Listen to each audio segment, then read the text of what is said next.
back, flag throwers. It is Friday, May 16th, and we have a very, very, very, very special guest joining us today.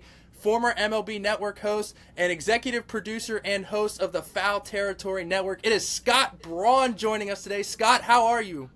Hey, it's great to talk to all three of you. I'm very good and happy because when I do these, that means I feel like I get the time off because usually I'm in your seat. So I'm like coming Absolutely, up with yeah. questions, keeping it hot. So I'm good. I'm good. I love this. Yeah, that's awesome. We are very grateful for you joining us. Absolutely. Scott is on the Foul Territory Network, so if you like baseball talked about the way that it should be, go check him out. He's on YouTube, TikTok, Instagram, all that good stuff. So go check him out as well. But We'll leave Scott, links in the bio as well. oh yeah, absolutely. But Scott, we're very grateful for your time. Thank you for joining us. So we'll get started right away. So Luke, I believe you have the first question. Right. Scott, great to meet you. Thank you for coming on, if I didn't say it already. Our first question for you, Cole and I were cooking up these questions about a week ago.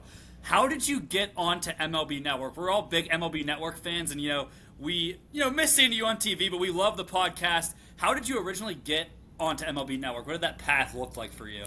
I have to do a correction right off the jump because I get more compliments now than I ever did in 2 years than I did in 12 years of, hey, I saw you at the airport. Hey, I saw you at the bar. Right? So Foul Territory's network has a bunch of shows, and some of them are on different channels. Foul Territory itself is on 16 regional networks right now across the country. So That's awesome. the FDSN channels, Marquee, etc. So I am still there for you, Luke, on TV. You just have to there we go, you have there to we go. flip to a different channel. How did I get on MLB? So I was working in the industry already for a number of different spots. I got a call from my agent. Hey, do you want to go audition for a baby network? They were like maybe a year and a half or so old. Went well. Boom. That's the easiest way to put it. That's the most Cliff Notes way to put it is got a call, was doing well with ESPN, calling college hoops games, was doing good things with CBSSports.com as I was a digital host for them. I would host sports content shows, fantasy sports shows, and then also some stuff for CBS Sports Network as well. And I think I had 3 or 4 other jobs back then too. So I was freelancing. I was working basically every day for a different spot, and then got the call about MLB. Obviously, big baseball guy. I'd called many games. I'd done a lot in the baseball space, and they were looking for a super utility person that could do anything because they're like, we're still figuring out what we're doing, but there's going to be more. And I'm like, cool, I can do whatever you want. So that's how it happened. Obviously, the audition went well because there were a million other people there, and it worked out. Awesome. Yeah. Cole, I'll let you hit him with the next question. Yeah, that is awesome. So Scott, obviously you were on MLB Network. Now obviously you're on the other networks that you were just talking about. But when you decided to create Foul Territory, what's the origin story of that? Like, did you just wake up one day and be like, I want to talk about sports and I want to talk about baseball in a way that other people aren't? Like, what's the backstory behind Foul Territory? What you said at the end is correct, but it was over years of time, right? So I'm at one spot for a long time. It's mostly focused on just very traditional linear television. And really, when I walked into the building and when I left the building over that 12-year span, it was almost like a time warp. When I left, nothing had changed at all. It's just built on a foundation of traditional television. Of course, there were some projects that I always raised my hand for right away that were involved with, say, YouTube, where I would call the game of the week for them. Facebook, we did the same thing. Projects like that, I was that guy that would rather actually call a game exclusively on YouTube than on just linear TV alone, right? I was like, this package is cooler. We can innovate on this. This is new. But for me, I just felt like basketball and football were lapping baseball with how much they had on the podcast and digital show scene. And there was basically nothing in baseball. I'll definitely give props to John Boy. They were doing their thing. So I'm not saying they're nothing. They're in a different lane. I'm saying let's put an easy example for everyone. Pat McAfee show for baseball, right? Where is that? And why doesn't that exist? So what I did was say, let's start to solve that math problem because I like what he's doing. I like that approach. but I'm a baseball fan. Is there a lane for that? So who's the closest guy to McAfee in our sport in the media world? For me, it was my friend AJ Pierzynski. Cool. All right, Yep. we got that down. All right, what's next? Well, we're baseball. We're not football. We're not going to be the exact same. We don't have the same audience, especially because our sport's been much slower to embrace the digital audience, right? And it's much, much more protected with content. They don't let people use their highlights. It's a very different approach, like a much older school approach sport, but that's not me. I'm new school. So for me, I just kept looking at those other sports and saying, okay, what else do we need to do? Well, it's baseball. We win by volume and having so many games. That's what's cool, right? You always know there's a game during the season for the most part. So, okay, we need to be on every day, every weekday, right? We need to be on for 2 hours. We're always giving people, like, I'd rather give them too much, and then we'll figure out ways to obviously split that content up, which we do on YouTube, podcast, etc. We need guests. We need to bring out the best in our baseball players because I've interviewed thousands at this point, and there's way too many times where you're on the field and it's just blah blah blah blah blah blah, doing the best to win. I don't care. I need more. And then wait, you do that, and then I'm in the clubhouse and I'm talking to a guy on the side, and I'm like, this is gold. How do we bring this out? Because these guys are just as exciting as football, basketball, golf, whatever else is out there that I thought was beating the crap out of our sport in terms of the podcast space. So we just started building it that way. I was like, cool, I love components of my job over at MLB Network, but what if I could rewrite the whole place and have no editorial restrictions, right? Because obviously when you work for a league network, and this isn't just MLB, NFL, whatever else, right? You can't speak freely and openly about anything because there's PR umbrellas over you, there's owners, all of that, right? Like their approach has to just be games and stats and that kind of stuff. I love the nitty gritty. I want some controversy, and when it does happen, I want to know all about it.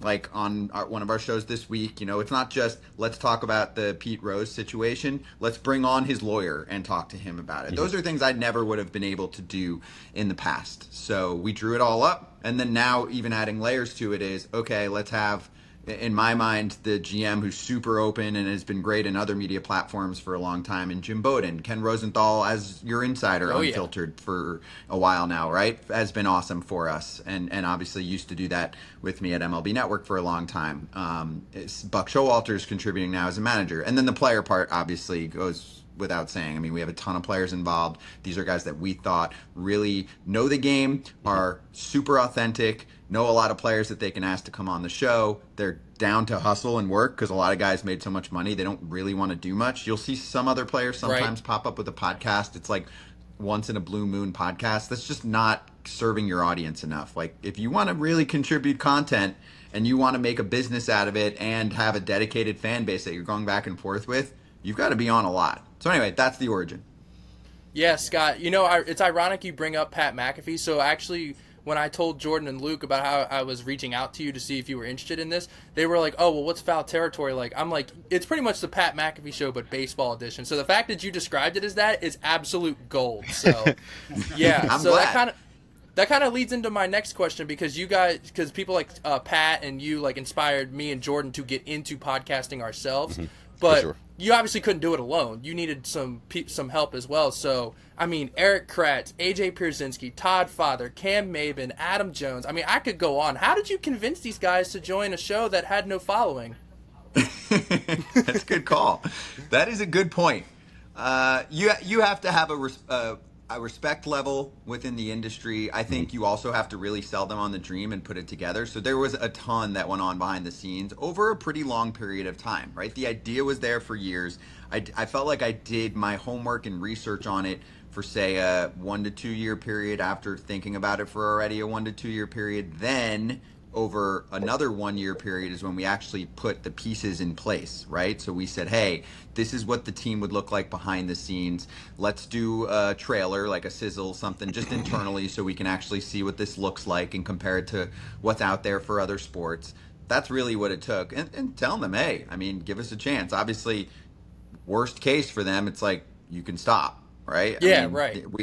We weren't holding them down to these lifetime contracts or anything. So I think just the respect in the industry. This also helps. So you've got me and a pretty high level, super talented executive in baseball who was a co-founder of the whole company and the concept. essentially just saying, hey, cool, we've been at MLB for a while. We've got a nice situation going. We're cozy, but we're leaving. That alone speaks volumes to people and says, okay, these guys are leaving to do this. They must really believe in it. They are essentially risking it all, right? They had jobs and they said no. And it's not like there's a million other jobs in our industry, right? Like if you're working on a national level, you're essentially working for MLB. The rest of the spots only have little pieces of the puzzle these days Right. that are around. And then, if you want to work for a team or something like that, it's different. But that was what helped to convince them what was going on. A lot of people, I will say this, also looked around at our sport and wondered why we didn't have more content like this out there. That's a whole nother conversation because Right. of not being allowed to use highlights. It's much more difficult to land interviews based on a number of factors, including scheduling for players. They're playing every day, and just teams and the league generally having a different approach to how they let guests go on shows. It takes a lot more legwork, I think, on baseball and on scheduling. So I think with all of that together, eventually they were like, yeah, this has to happen. Maybe these are the guys that are going to do it and it's going to break through. I'll give you one other story. I was doing a show with Cam Maben at MLB Network, probably at this point, I don't know, 4 years ago. And he said like those exact words. He's like, how come there's not, I think he rattled off a few shows. McAfee, I Am Athlete was big at the time, like Brandon Marshall's yeah. crew, Yep. Pivot, which Fred was some Taylor, of that yep. crew, then coming over, right? Like maybe All the Smoke. He brought up like 3 or 4 shows, and I was like internally cracking up because I'm like, I'm working on that.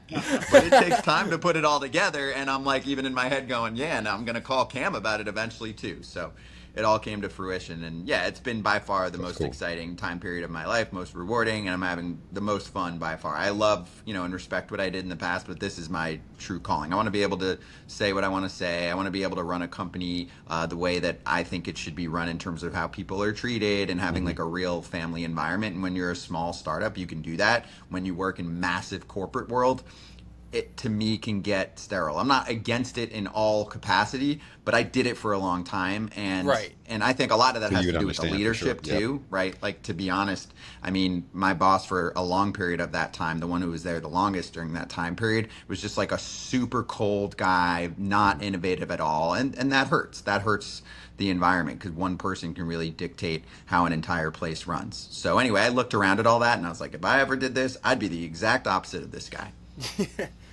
Yes, Scott, that's really inspiring because that's honestly like my dream as well. So hearing you like talk about it that way, it just gives people like me hope. So that's very awesome to hear, and I'm super glad that this is super fulfilling. And as someone who listens to you every day at work, thank you for making content as consistently as you do. Jordan, if you want to get into talking ball with Scott, go for it. Yeah, absolutely. So, Scott, I'm a late bloomer when it comes to the baseball aspect of things. I recently got a job with the O's and brand activations, very much a, get your foot in the door role.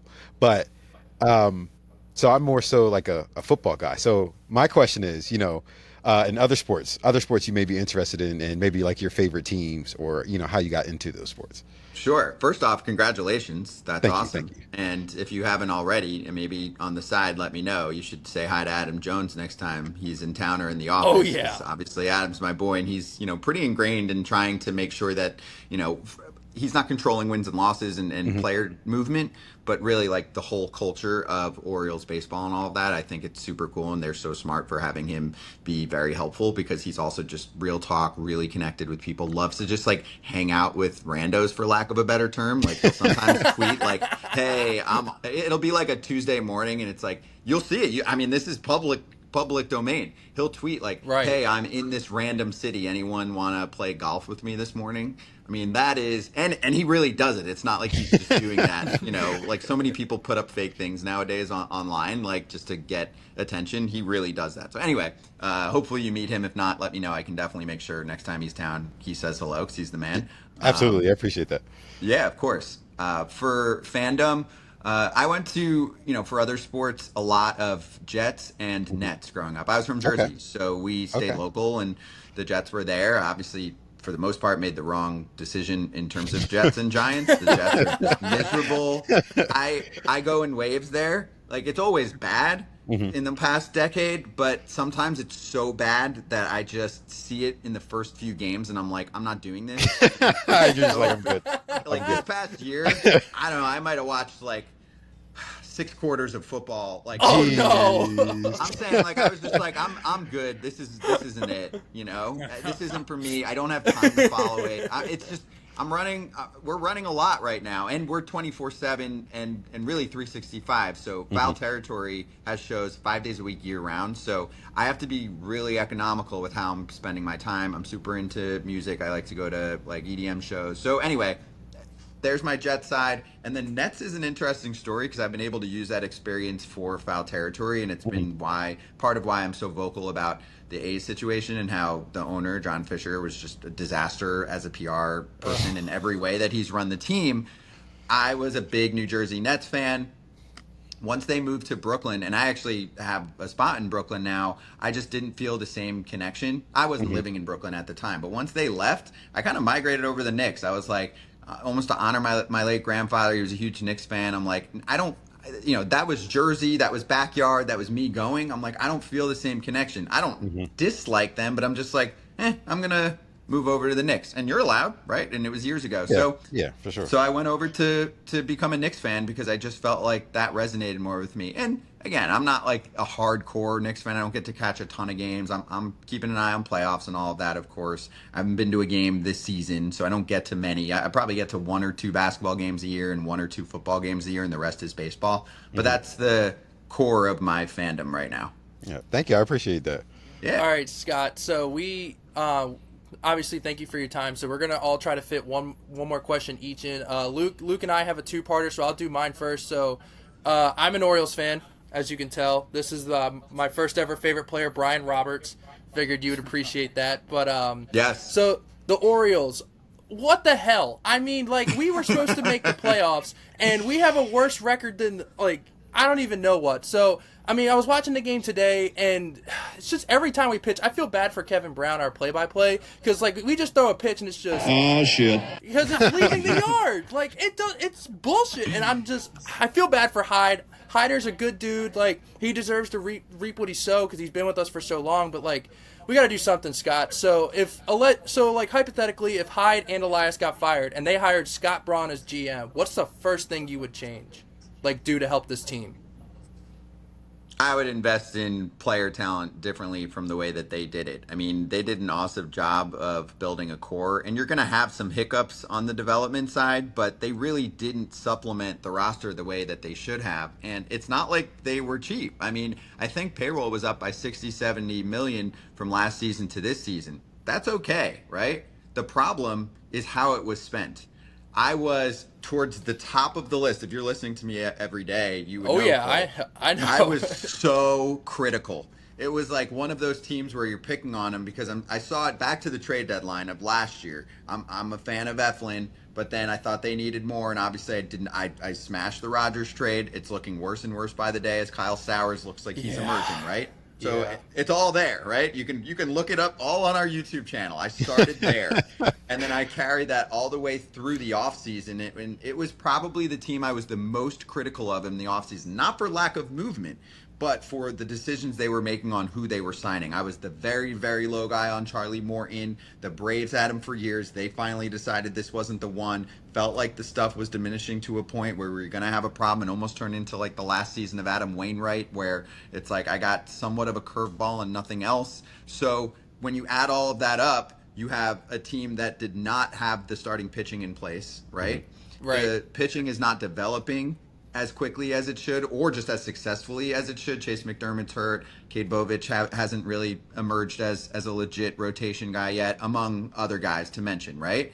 I just didn't like what they did. I'm like, I get that Corbin Burns wanted to go to Arizona. That's fine. There were 6, 7 other options that they should have been like really, really Max deep Fried. into. That's what I told everybody. Max Fried. Garrett Crochet.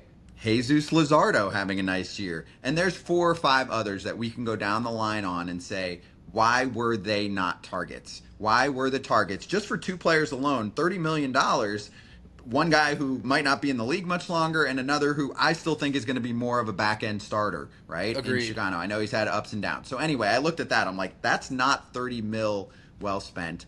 I went pretty hardcore into how against that offseason construction plan was that I got a ton of pushback from O's fans. Not me. You're They preaching have- to the choir, brother.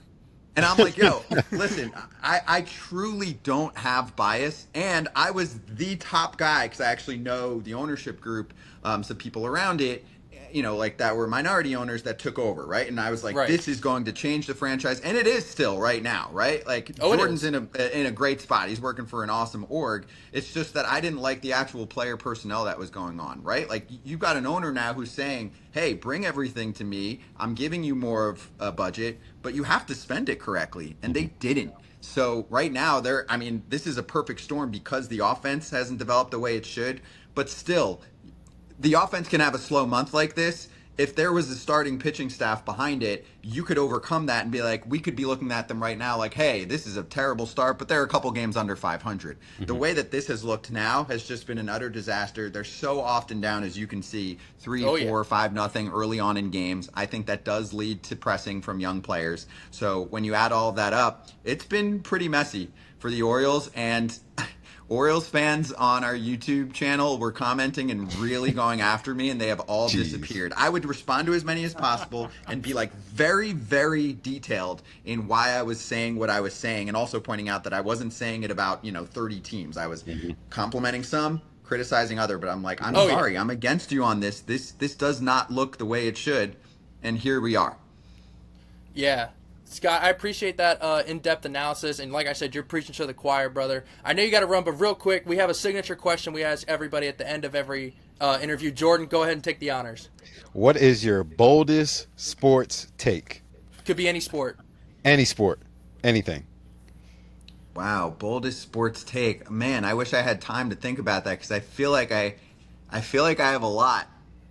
I But know, I it's have to tough when think you get put back on the to what- spot. Yeah.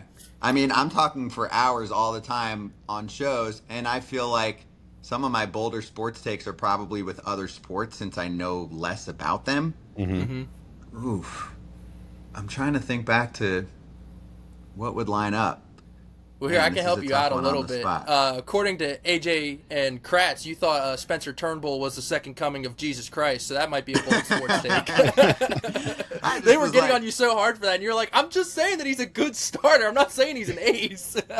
Yeah, I get it. Like health issues in the past, whatever. When I watched several of his starts last year, front to back, he had a 2.5 ERA, and I'm like, this guy can't find a job. And he's like, he wasn't 40, right? This isn't Morton. This is a guy who just had a number in his mind and is repped by Scott Boras, who I know well, who I'm sure just said, hey, this is the number. Whenever you guys are there, call us. And they didn't get a call, and the right call until, what was it, like a week and a half ago? Until early you were May. telling that to Eric and AJ, and they just kept saying, Oh, brother, this guy stinks!